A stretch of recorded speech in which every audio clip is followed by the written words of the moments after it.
Hai, bertemu lagi denganku Fitri. Di sini kita akan belajar mengenai anatomi sistem saraf yang akan dibagi menjadi beberapa part. Pada kali ini kita akan belajar mengenai pelindung otak. Karena otak merupakan jaringan yang sangat penting, maka ada beberapa lapisan yang akan melindunginya, yaitu rambut, kulit kepala, kranium, lapisan pembungkus otak atau meninges, lalu ada cairan otak atau LCS, liquor cerebrospinal. Kita bahas satu persatu mulai dari kulit kepala. Dia ada beberapa lapisan, ada 5 lapisan yang bila kita singkat itu scalp.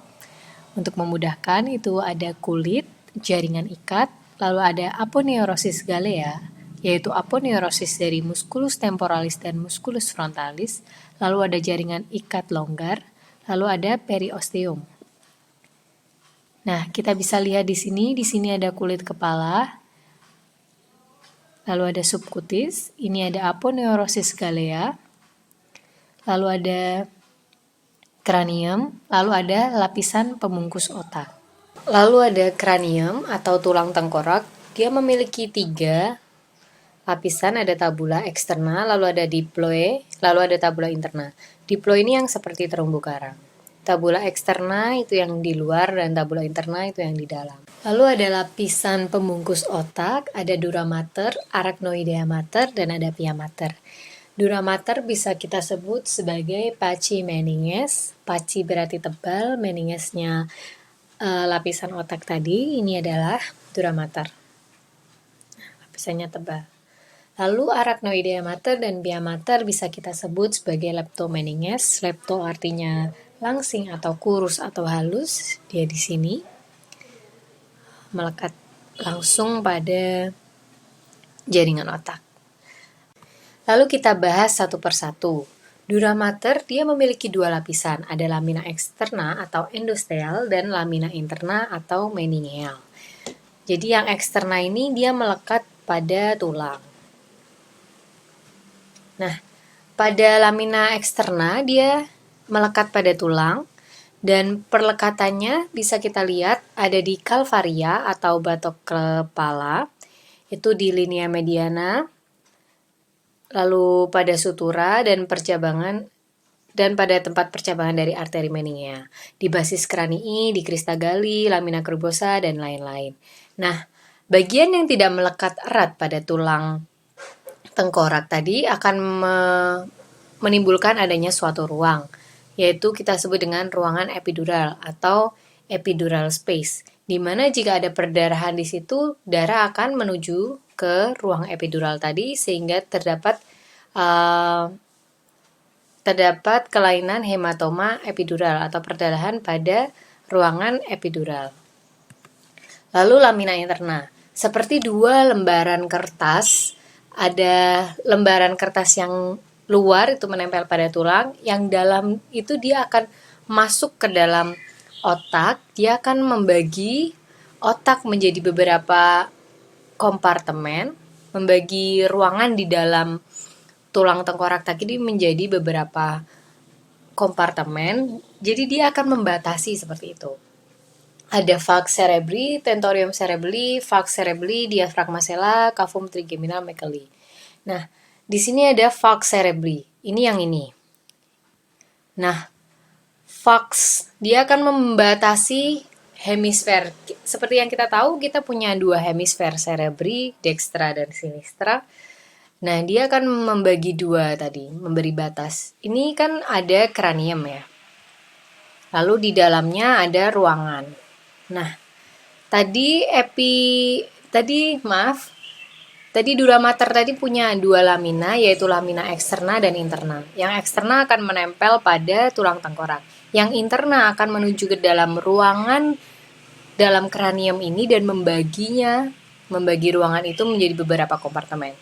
Nah, ada di sini falx cerebri yang nanti akan membagi 2. Nah, di dalamnya itu ada sinus sagittalis superior di bagian tepi atas, lalu ada sinus sagittalis inferior di bagian bawah.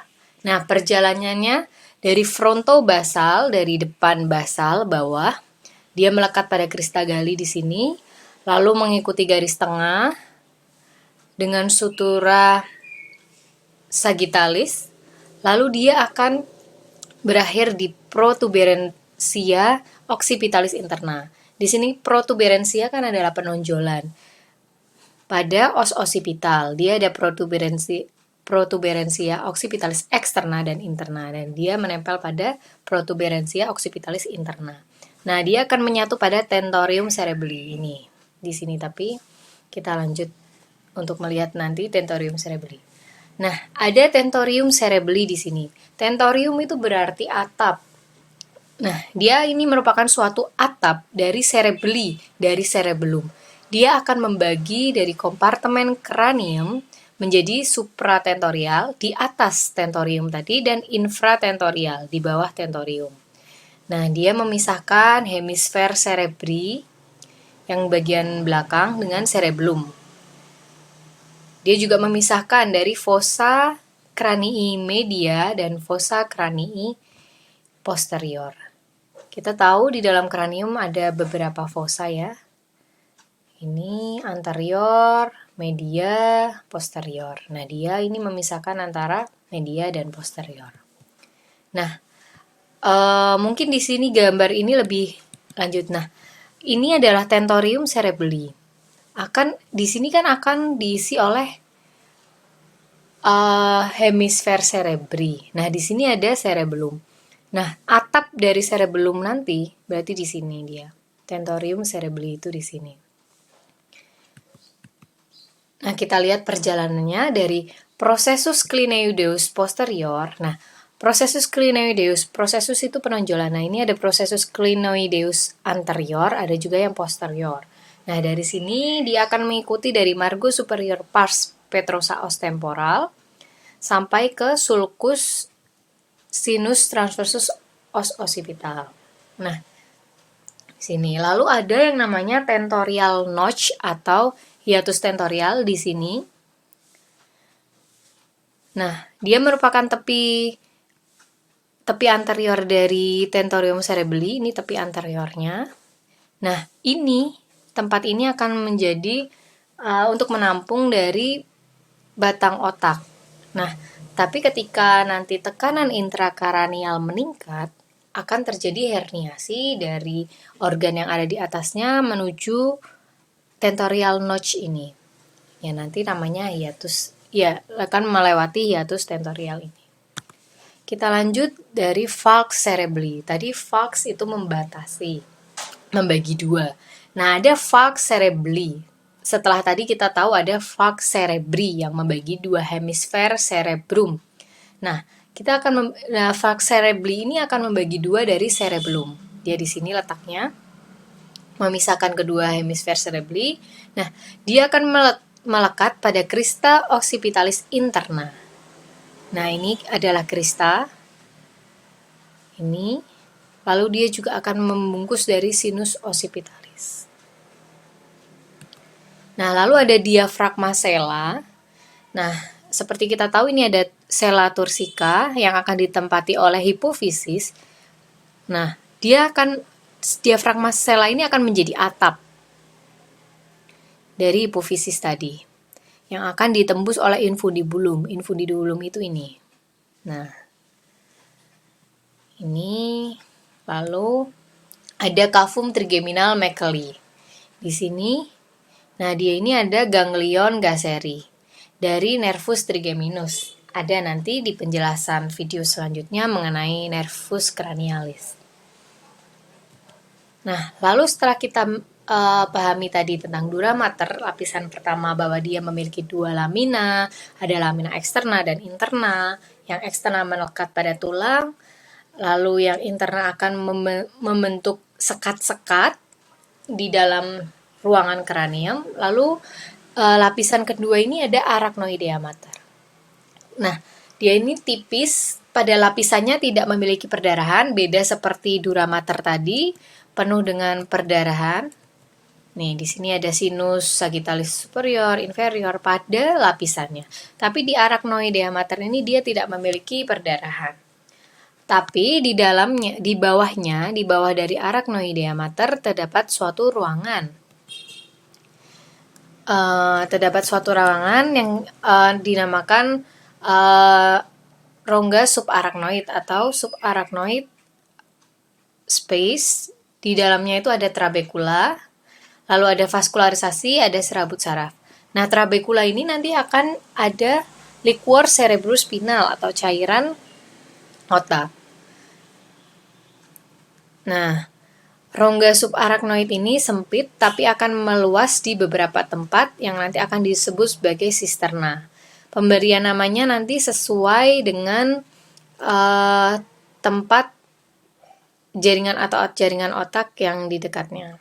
Nah, ada sisterna magna, dia ada di sekitar foramen magnum, lalu ada sisterna pontis, di depan pons, sisterna chiasmatic, di atas chiasma opticum, dan lain-lain. Nah, di sini tidak semua disebutkan, tapi bisa kita lihat di sini ada sisterna pontin. Nah, di sini di depan pons. Nah, ini adalah ruangan arachnoid yang memiliki perlebaran. Lalu di sini ada sisterna magna. Di sini ada sisterna interpeduncular.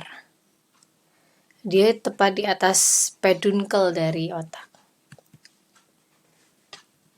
Nah, ruangan subarachnoid tadi kan nanti akan berisi liquor cerebrospinal, cairan cerebrospinal yang dihasilkan oleh plexus choroideus yang nanti kita akan bahas juga di video selanjutnya. Nah, nanti di daerah tertentu arachnoid ini akan menonjol ke sinus venosus membentuk villi arachnoidea. Fungsinya buat apa?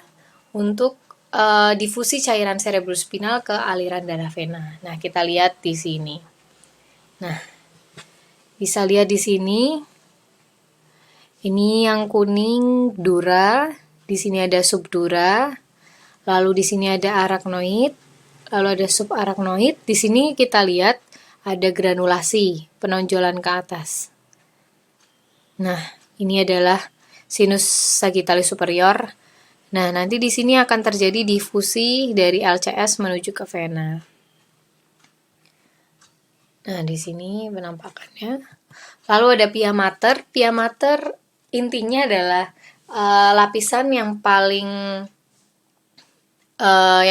dalam ya. Dia ini akan melekat pada jaringan otak langsung.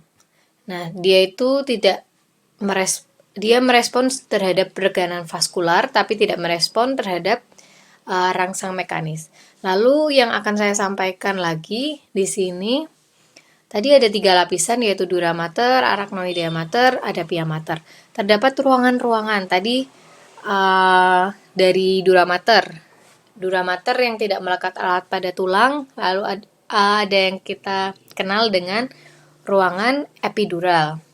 Epi, tepi, dura, dura mater.